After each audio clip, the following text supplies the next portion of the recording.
سلام. خب ما دوباره با این خوشمزجات اینجا این قسمت خوبیه که من خودم خیلی باهاش حال میکنم. هرچی باید بخوریم و من دوست دارم به شخص.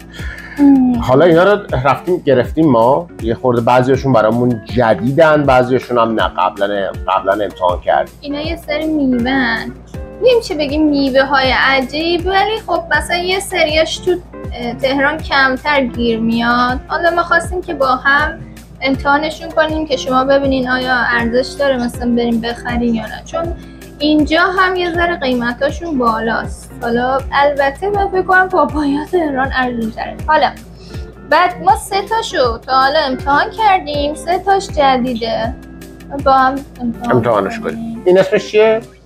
این هانی دیو ملون. البته که یه دسته بزرگی از ملون ها میگن هانی دیو، ولی میگن اونه که پوستش صافه و باف نداره، مثلا این بهش میگن هانی دیو ملون. خب بعد پاپایا هم که در خدمتتونه. و حالا یه سوال دیگه، اینا چیه؟ این پشن فروته. آره. این پشن فروته. این چیه؟ این گواوا. امتحان نکردم. این چیه؟ این اسمش هست گرنادیلا. این میوه ها بیشتر توی سوپرمارکت های کره‌ای و چینی گیر میان. بیشتر توی طول سال هست مثلا میتونی پیدا کنی، ولی خب الان چون یه جورایی تابستونه سوپرمارکت های دیگه هم دارن. مثلا من این 3 تا رو از فود بیسیک گرفتم. فود بیسیک یه سوپرمارکته که اینجا توی تورنتو، توی ونکوور میدونم که شعبه نداره. توی تورنتو معروفه بخواین قیمتاش یه مقدار مناسبه. بعد قیمت هم حالا اگه بخوایم مثلا اینو پشن فروت دونه‌ای هن که اینو من خریدم $3، پشن فروت 1.88، گواوا کیلوییه که این درآمد $1، پاپایا هم پاوندیه، این فکر میکنم شد $6. بعد پوملو هم دونه‌ایه 2.99 بود فکر میکنم، نه اشتباه میکنم، 4 خورده ای بود. 4 خورده ای بود. اینم باز پاوندی بود فکر میکنم، یا دونه پاوندی بود. داره.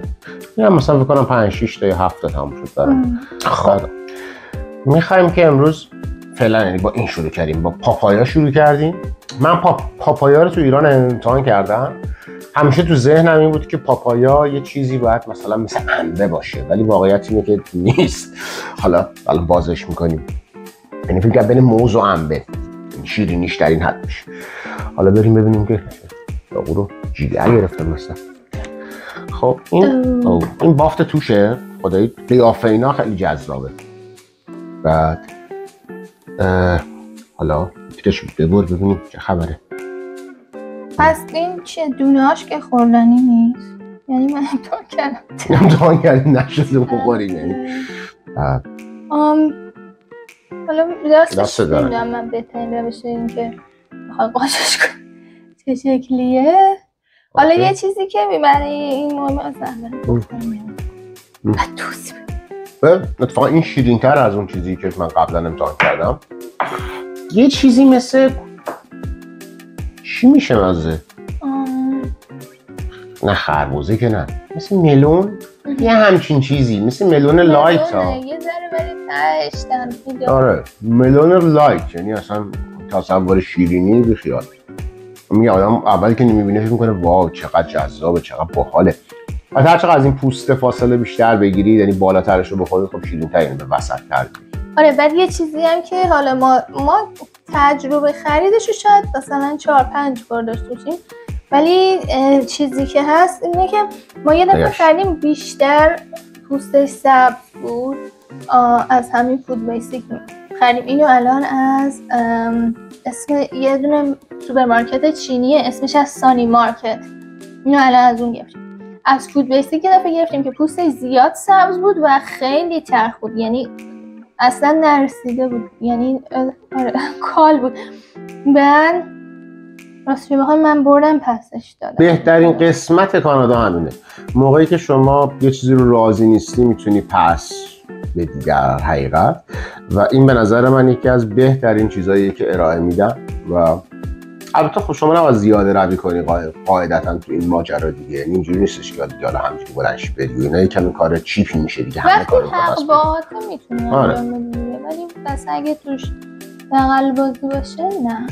کار درست نیست. کار جالب نیست. کسی ازت خیلی سوال نمیپرسه وقتی بخوای یه چیزی رو پس بدی، دلیل مثلا حتما میپرسن چرا میخوای پس بدی، اما اونطوری نیست که بات مثلا میگن نه چون این دلیل رو گفتی نمیشه.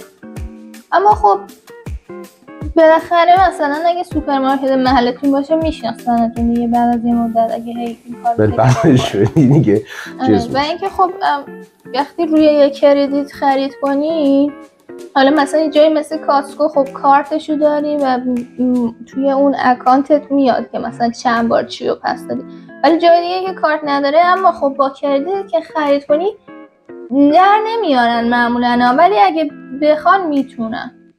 واقعیت اینه که هر کدوم از اینا هم یه پالیسی برای خودشون دارن. حالا مثلا میگم مثلا ما اشکال داشته باشی که خب میری پسش میدی راحت، بعد در مواد غذایی هم میدونم میشه این کار کرد. در مورد چیزهای دیگه مثلا کانادین تایر یا همین فروشگاه مثل بیست بای، بعضیشون مستقیم پول بهت پس میدن تا یه ماه میتونی بکنی، بعضیشون نه، بهت مثلا میگن که نه بعد از کمپانی ما خرید کنی. بهترینش هم کاسکو، یعنی اصلا کاسکو حرف نداره و پرنسس اوتو. این دوتا به نظر من یکی از بهترینان توی پس گرفتن و مشتری مداری، اصلا یه لیگ دیگه هم مثل خودشون. خب حالا نظرت چی بود در مورد اینا باشه چه جوری تو کلا اینجوری قیافت جوریه؟ خوب خوشمزه است، خوبه، ولی خب به راستش بخوایم به قیمتش نمیارزه به نظر من. خب حالا بریم یه دونه دیگه، رسیدیم به پشن فروت و من خیلی برای این هیجان دارم. اولین باریه که من پشن فروت میخورم. منم نخوردم پشن فروت. من مالزی مدتی بودم ولی یادم نمیاد خورده باشم پشن فروت یا نه. مثلا مدلش همینه؟ آره بتونی پورا یه ذره خشکه. آره اون چیزایی که من دارم بیشتر اینجوریه. یه قاشق بکنم و بعد بریم بخواین. آره خشکی گوشیت همراهته؟ گوشیم بله همراه بگیرمش. گوش که خیلی قشنگه. گوش آره جذابه واقعا. بذار من یه فیلم ازش بگیرم اینجا.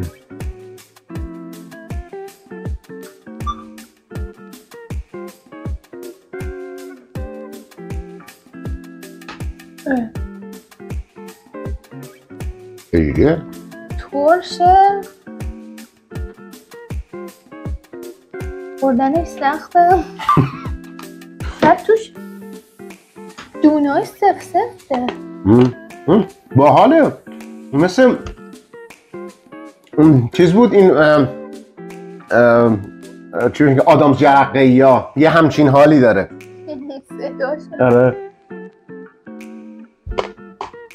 خیلی خوشبوه بیشتر از اینکه خوشمزه باشه از نظر من. من ازش خوشم آمد، من ازش خیلی خوشم آمد، مخصوصا اینکه شاید برای من یاد این آدامسا انداخت. من پوستشو بخورم. فکر نمی‌کنم میشه پوستشو خورد. نه دیگه پول دادی نمیتونی همشو بخوری. نه میخواستم دیگه کامل تجربهش کنم. خیلی گرون میخواسته حلالش کنی. آره بقیه ولی هیچ نیست. آره شاید ما بعدش رو انتخاب کردیم. نمیدونم راستش چون دونه ای بود مثلا هم درشترینش رو انتخاب کنم، ولی خب همینه. اما فکر می‌کنم یه ذره خشکه. نمیدونم اون ویدیویی که من ازش دیدم یه ذره آبدارتر. اوکی حالا بعدی رو بریم بعدی. خب اسم این چیه؟ پوملو.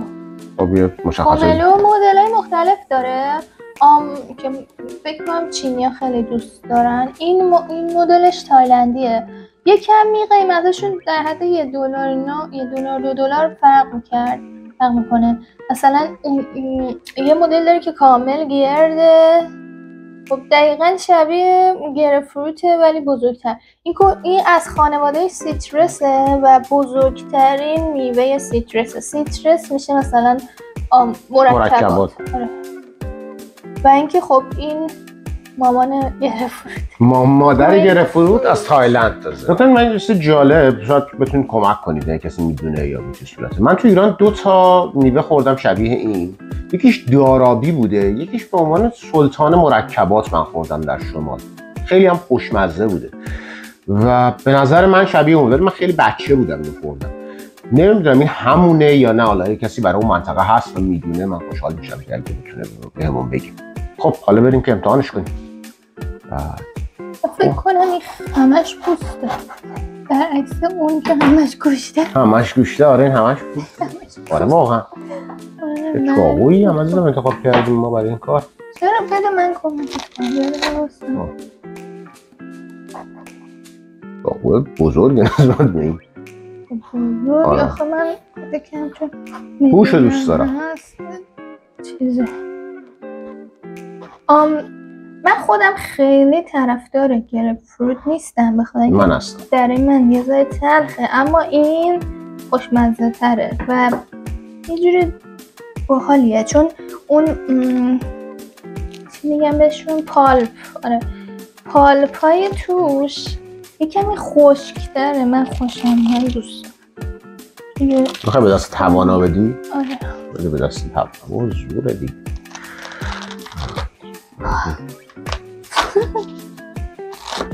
یه تیکه دارم بتونی نجات بدی. نجات بدی رو خوب اومدی. چقدر چیز زیاده. آره همه اینجا رو چیز کرد. من بوش شخص دارم، این شخصه برای من بوی جالبیه. اما دفعه دی من تایلندی رو به خاطر که دلار ارزون‌تر نمیخرم.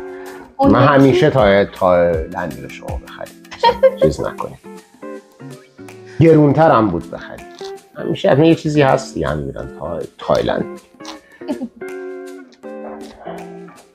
خب حالا ما بیا به جایی که خودمون رو تمام این رو باز کنیم. آره خب ولی نه واقعا پوستش از اون قبلیایی که میگرفتیم خیلی کلوفتر و سیفتره. حالا امیدوارم حداقل طعمش یکم فرق کنه تا فصلش. خب مثل پرتقال و اینا فصل زمستونه دیگه. البته کلا اونهای دیگه هم یکمی متراکمن، یعنی مثلا برای جدا کردن این چیزاش از هم دیگه سخته. اونها هم سخت بود ولی این دیگه خیلی به نظرم سخت میاد، یا من حداقل. خب مگه میشه همچین چیزی اصلا؟ نشد. خب یه چیز جالب. آره بیا دوربینم، بذار من دوربینم بیارم که بگیرم. یه جور خاصیه، انگار که مثلا آبی توش نیست، یه همچین حالتی داره. آره نگاه کنی پوستش ببینم. آره پوستش که آره خب پوستش نگاه کنید انگار آبی توش نیست، ولی جالبیش حالا الان امتحانش کنیم میتونم توضیح بدم. انگار یه جوریه شما فکر می‌کنید خیلی خشکه در حقیقت، حالا خیلی یعنی آبدار هم نیست مثلا گرپفروت و اینا، ولی طعم بانمکی داره از نظر من. خوشمزه است. آره خوشمزه است. خب من بخورم خودم. خب قشنگ شیرینه در مقابل گرپفروت. گرپفروت به نظرم ترش‌تره و سریع هم به تلخی میزنه، ولی این اصلا تلخ نیست. آره اصلا تلخی رو نداره، اما خب مزه‌ش هم خیلی قوی نیست مثل پرتقال. شاید مدل مختلفش فهمه ولی شیرینه، یواشه. من باحاله، یعنی میخوری انگار خیلی دوست داری بخوریش دیگه. ماجرا اینه. ما یه سوتی دادیم خیلی باحال، ما قشنگ اینا رو خوردیم و خیلی لذت ازش بردیم، بعد دیدیم که ویدیو بعد شده خیلی شیک و راحت. حالا یه بار دیگه بهتون نشون میدیم چیزایی که خوردیم. گرانیدالا بود که شبیه پشن فروت دیگه، کلوستارشو گرفته، فقط مثل پشن فروت اون بوی خیلی خوب شدید رو نداره، ولی خیلی باحاله، خیلی باحاله از نظر من، خیلی باحاله. مثل همون توش یه دونهای سفت داره میخوری مثل سلچه چرا داره باحاله، ولی ازش شیرین تر واسه من طعمش میشه اصلا. نه من ترشه اون بیشتر دوست دارم. حالا به اینم که گواواه بادمجونه در حقیقت عین بادمجونه. دقیقا دونه های بادمجون داره. بافتش حالا یه سفتر مثل بادمجون اسفندی نیست چیزه ولی پول دور ریختن خیلی ساده است. اصلا یعنی مزهش اصلا خیلی جوکه دیگه. حالا یا ما داریم غلط قلوتین رو میخوریم، شاید خواص یه چیزی داره.